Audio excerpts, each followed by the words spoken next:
Plaintiff Grace Ford says she and the defendant met in Narcotics Anonymous and were good friends. Grace claims after the defendant borrowed her car, the vehicle was impounded, and then the defendant left Grace a vulgar voicemail, and she has the tape to prove it. She's suing for the tickets and impound fees. Defendant Mary Johnson admits that she left a vulgar message for Grace, but insists it was only after Grace threatened her. Mary's countersuing for the harassment. Start with you. Okay, I met Mary Johnson 2006. We've been good friends for 4 years. I met her at Narcotics Anonymous. We exchanged phone numbers. We supported each other. We went to conventions, meetings, everything. We was just good. We even went to concerts, to the Steve Harvey concert together. And met my mom. I had a housewarming. What do you mean you met your mom? My mom was there, and me and her went and met Mom's there at the concert. Went to Keisha Cole. I picked her up when she lived with her boyfriend. Was it a good show? Yeah, it was awesome. Steve's one of the best comedians, if not the best We in was the so business. good. Her boyfriend let us go out together, and we was hugged up, taking pictures together. You know, we were friends. You know, she had a housewarming. She met all my family, mother, father, uncle. You ever hear me on Steve Harvey's show? Yeah, on Thursday. You cool. Mondays. See, Yeah, you're not well, listening you know, enough. Yeah. Monday morning. Yeah.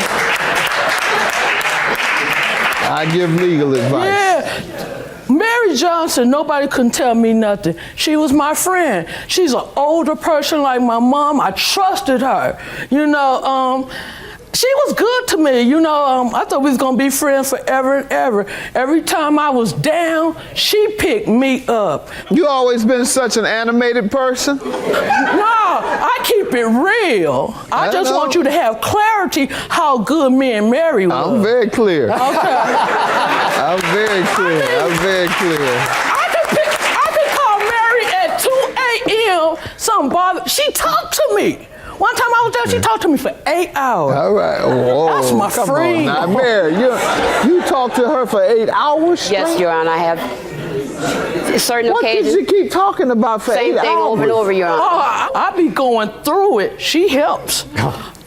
I mean, Yeah. she put my mind on track. So I call her my therapist. She always this animated? Yes, she is, Your Honor. Yeah. I'm Very. being myself. I'm married. Yet more, not just yourself, you more. She's two people. She's more than she's enough for two Yes, you people are. today. Anyhow, let me hear your background on your friendship, ma'am. Okay, Before we get to the traffic ticket and impound fees, like tell me Ms. about Ford your said, friendship. we met about 4 years ago, 4 or 5 years ago. We've been through a lot of stuff. I've been there for her, like she said, and everything like that. But she can get pretty crazy sometimes. No. You say you don't believe it, huh? No, no such thing. Yes, she can.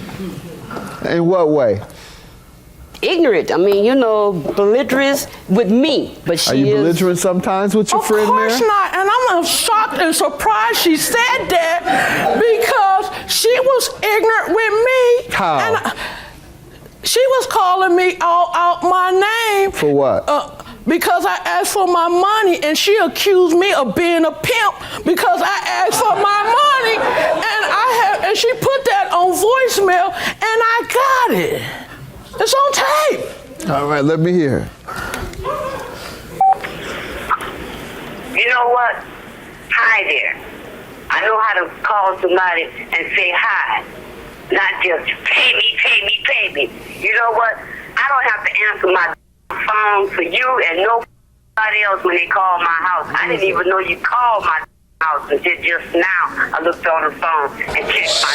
I don't have to answer the phone for you and nobody else. And I'm 61 years old and proud of it. And you know something else? I was gonna pay you your money, but since you don't know how to call nobody and speak to them, the only thing you know how to do is pay me my money, pay me my money, like you some kind of big important person who don't think. You get your money when I give it to you. I know I owe you, and I'm gonna pay you. And until you speak properly to me on the phone, instead of just calling and saying, pay me, pay me, pay me. You ain't nobody important to get paid. Take me to court like you said you was. And I'm gonna tell everything that you done did, why and how. Nah. about paying no court costs because I've been put your out there on the line for using your car. The purpose of me using your car was for drugs, and you know it. Now, bye. Now, Judge, who's the belligerent one? Come on, keep it real. You're right. Why you talk to your friend like that? Your Honor, she called me. If she wouldn't have called me and made a threat to me like that, I would have never told her nothing like that. Okay? I didn't hear you accuse her of threatening you. Thank you. No, but all you accused her of is asking for her money, and you didn't like the way she said, "Pay me, pay me, pay me." True. True. You the one made the threat, talking about how you were going to expose things about her. What can you tell us? Okay, to expose things like that. You don't want us to tell your personal business, do you? No, I wouldn't do. It would be a lie. You got some evidence? You standing right there. And I'm keeping it real. You standing right there. And now you done drug somebody else in with it. And my cousin is my witness. You met her father, Uncle Otis. Witness to what, Grace? She's the witness that took me to the impound to get the car. Okay. She was a witness when you called at Grace. Did you pick up your car? I said, Mary, you got the car. She was there. Exactly. And that's what it was. I asked you because when I went outside to find to get in the car, it was gone, Grace. But I had some business to take care of, so I took care of my business because it was important. And when I came back, I called you and asked you because I thought you had came to get your car in the morning at 6 o'clock in the morning. Is that stupid? She got the keys to my car in the car, and she gonna come. Well, so what? You got extra keys? You got extra keys? You want to be a funny person now? No, you trying to be funny? Okay, well, what about when you called me, when I called you and asked you that? Okay, Mary, where my car? You got my car stolen? If I give you That's enough. I usually don't allow folks to talk back and forth to each other, but she was trying to give you a reasonable explanation because it sounds like she was willing to try and open up the opportunity for you all to reconcile your friendship. Otherwise, she wouldn't have tried to explain anything. But it doesn't seem like you're welcoming her attempt to reconcile. Of course not. Why? You're going to get your money for the impound fees because I just heard her say she would pay you. But why won't you allow the friendship to resume? Because she is not interested in the friendship to resume. I had wrote her a letter and stating, if you care about our friendship, you would pay me the money. Did she write you that? Yes, Your Honor, but it wasn't like that. This is the two letters that she wrote to me. Yes, okay. I have them right here. Let's see, were they belligerent? No cuss not words on or that. nothing. But professional. She called me and This is a letter that does not need any response. However, these are the things that been on my mind. If I did not let you use the car, it would not cost me over $300. The good side is that you did not tear my car up by being in an accident. Furthermore, I will keep my own car only because I cannot afford to lend it out. This is well written. Thank you, Your Honor.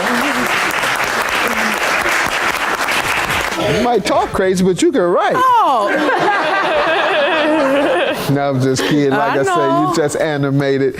You probably make a good lawyer. Seriously. Oh, thank you. People in the law, you had a jury's attention, that's for sure. Oh. You definitely had it. And that's half your battle when you're a lawyer, is to get the jury's attention. I'm going to grant your judgment, ma'am. And your harassment is for what, ma'am? For the phone calls that she made to me. Please, you have a lot of nerve. Your Honor, she offered to put her foot up my butt. You want to sue somebody for a phone call they made. I just listened to your phone call to her. 327 for you, ma'am. I don't know what she talking about a phone call. Your Honor. Your claim is dismissed. That's all right. Thank God it's over with. Thank you, Jesus. I'm glad it's over with. She said, if I was your friend or wasn't your friend, I would come over there and put my foot up your butt. I told her, she said, come on. If that's the way you feel about it, come on over here. Get paid. I got your money. Come on and get paid. So I wanted to see her put her foot up my butt. I'm cool. I have no tape. Why you didn't show it? What you mean show it? Why you didn't play it? I'm not trying to be no animated fool like you. Oh, wow. Okay, but you got paid. That's what you wanted to get. You got your money, and thank God it's over with. Friendship or no friendship, this is over with. I am glad it's out and over. Hi, Judge Mathis. My name is Irvin. I was wondering, can I sue somebody for $1? Yes, Irvin, you can. If you have suffered damages, you are entitled to recover. $1 in damages, fine. Keep in mind, though, there are filing fees and you are not necessarily entitled to recover them as part of your judgment. In the case of suing for $1, you may end up paying more to file the lawsuit than you will in winning the case.